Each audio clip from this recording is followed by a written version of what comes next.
દક્ષે સ્તુતિ કરી છે।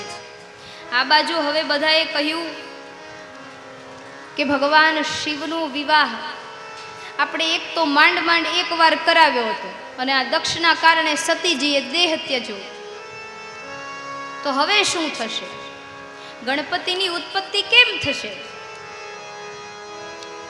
બ્રહ્માજી એટલે રજોગુણ અને રજોગુણનો પુત્ર એટલે દક્ષ અને દક્ષની પુત્રી એટલે હઠ। જ્યારે અહંકાર, રજોગુણ અને હઠ આ ત્રણેય નાશ પામે અને સુબુદ્ધિ રૂપી દક્ષને બીજું મસ્તક ચડે ત્યારે ભગવાન શિવની સાચી ભક્તિ થાય। એટલે સતી રૂપી બુદ્ધિ નાશ થઈ અને હવે પાર્વતી રૂપી બુદ્ધિ પ્રગટશે, જેને આપણે સતબુદ્ધિ, સુબુદ્ધિ કહીશું। તો બીજો જન્મ માતા સતીએ હિમાલયને ત્યાં ધારણ કર્યો છે અને પછી પાર્વતી રૂપ પ્રગટ કર્યું છે। ધીમે ધીમે મોટા થયા છે અને ભગવાન શિવ અને પાર્વતીનો વિવાહ થાય છે। એક નાનકડું ગીત ગાઈ આપણે ભગવાન શિવ અને પાર્વતીજીના વિવાહ કરાવી। હિમાડે હાલી જાય ઝાડેરી જા, પરણે પાર્વતી ને શંકર ભગવાન, ભોળા ભગવાન। હિમાલે હાલી જા ઝાડેરી જા, પરણે પાર્વતી ને શંકર ભગવાન, ભોળા ભગવાન। હાલો હે માળે જાય, હાલો ને હે માળે, ચાલો હે માળે જાય, હાલો ને માળે। આ હે માળે એટલે હિમાલય અને હાલો એટલે ચાલો। પણ કોઈ તળપદી ભાષાના ભક્તે પોતાના ભાવને વ્યક્ત કર્યો છે એટલે શબ્દો થોડાક રફ છે, પણ ભાવ તો ભગવાન શિવ પાર્વતીના વિવાહનો છે। હે માળે હાલી જાય, હે માળે હાલી જાય, જાડેરી જાન, પરણે પાર્વતી ને શંકર ભગવાન, ભોળા ભગવાન। હે માળે હાલી જાય ઝાડેરી જા, પરણે પાર્વતી ને શંકર ભગવાન, ભોળા ભગવાન। દેવોનો ડાયરો ને જોગીની જમાન, દેવોનો ડાયરો ને જોગીની જમાન, જાનમાં આવી આખી ભૂત કેરીનાથ, ભૂત કેરીનાથ। હાલો હે માળે હાલો ને માળે, હાલો હે માળે જાય, હાલો ને માળે। આવું સાચું આપણા ઘરમાં ઘટે તો આપણા ગળે ન ઉતરે હો કે એક અવધૂત વેશે વરરાજો આવે, ભૂતની જાન હોય અને આપણી ફૂલ કુંવરી જેવી દીકરી એને દેવાનું થાય તો ન દઈએ, ના રે ના। પણ આ તો દેવો પણ જાણતા હતા કે આ તો ત્રિભુવનના નાથ, દેવોના દેવ મહાદેવ છે અને પાર્વતીએ જન્મ લઈ તપ કરી અને જ્યારે પોતાનો શરીર આખામાંથી પા ભાગનો રહ્યો ત્યારે શિવને પ્રાપ્ત કર્યા છે ને એટલે એમનું નામ પાર્વતી પડી।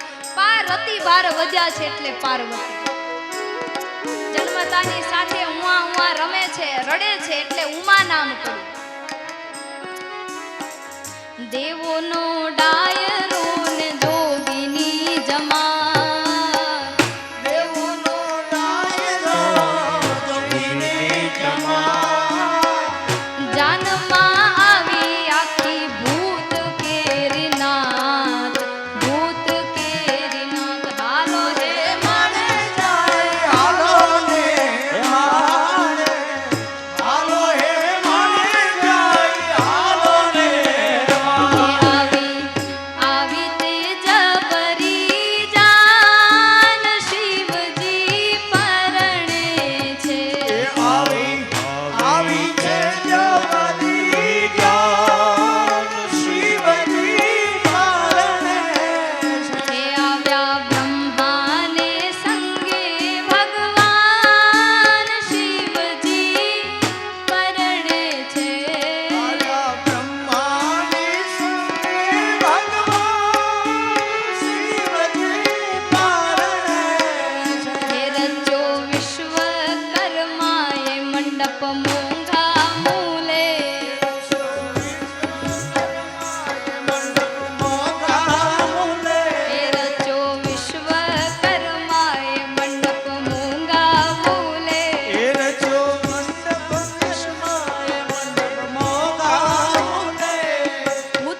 બાન જોઈને આ લોકોને આઘાત લાગ્યો કે અરે રે અમારી આવી ફૂલ કુંવરી જેવી દીકરીને આવા અઘોરીને આપવાની શબ્દ ભૂલી જાય. એ રચો વિશ્વકર્માએ મંડપ મોંઘા મૂલે. એ રચો વિશ્વકર્માએ મંડપ મોંઘા મૂલે. એ હિમગીરી કરે સન્માન શિવજી પરણે. હિમગીરી કરે સન્માન શિવજી પરણે છે. એ બોલા શંભુને આભૂષણ ભોરિંગ તણા. એ ભોળા શંભુને આભૂષણ ભોરિંગ તણા. એ બોલા શંભુને આભૂષણ ભોરિંગ તણા. એ ભોળા શંભુને આભૂષણ ભોરિંગ તણા. રૂંઢ માળા ઘણેરા શોભે ઘણા. ઘરેણા શોભે. એ રૂંઢ માળા ઘરેણા શોભે ઘણા.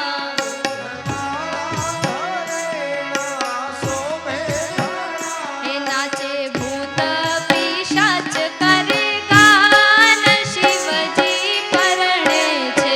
નાચે ભૂત પિશાચ ગાન શિવજી પરણે છે. આવી આવી તે જબરી જાન શિવજી પરણે છે. આવી આવી છે જબરી જાન શિવજી પરણે છે. આવ્યા બ્રહ્માને સંગે ભગવાન શિવજી પરણે છે. એ આવ્યા બ્રહ્માને સંગે ભગવાન શિવજી પરણે છે. આવ્યા બ્રહ્માને સંગે ભગવાન શિવજી પરણે છે. એ આવ્યા બ્રહ્માને સંગે ભગવાન શિવજી પરણે છે. નમઃ શિવાય ઓમ નમઃ શિવાય. નમઃ શિવાય ઓમ નમઃ શિવાય નમઃ શિવાય ઓમ નમઃ શિવાય. નમઃ શિવાય ઓમ નમઃ શિવાય રાત્રે નિદ્રા દિવસે કામ. રાતે નિંદ્રા દિવસે કામ ક્યારે ભજશો ભોળાનાથ. એ ક્યારે ભજશો ભોળાનાથ હે ભોળાનાથ ભોળાનાથ ભજ પ્યારે. એ ભોળાનાથ ભોળાનાથ ભજ પ્યારે ભોળાનાથ ભોળાનાથ ભજ પ્યારે. ભોળાનાથ ભોળાનાથ ભજ પ્યારે અહીં જન્મ વારંવારે. ભોળા અહીં જન્મ માનવારે ઓમ નમઃ શિવાય ઓમ નમઃ શિવાય ઓમ નમઃ શિવાય ઓમ નમઃ શિવાય. નમઃ શિવાય ઓમ નમઃ શિવાય હર હર બોલે નમઃ શિવાય નમઃ શિવાય ઓમ નમઃ શિવાય હર હર બોલે નમઃ શિવાય ઓમ નમઃ શિવાય ઓમ નમઃ શિવાય હર હર ભોલે નમઃ શિવાય. ઓમ નમઃ શિવાય ઓમ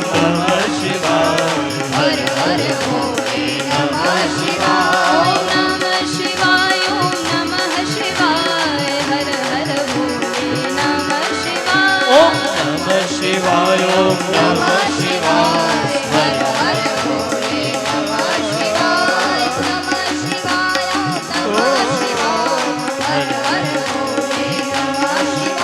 ઓમ નમઃ શિવાય ઓમ નમઃ શિવાય હર હર ભોલે નમઃ શિવાય. નમઃ શિવાય ઓમ નમઃ શિવાય. હર હર ભોલે નમઃ શિવાય. ઓમ નમઃ શિવાય ઓમ નમઃ શિવાય હર હર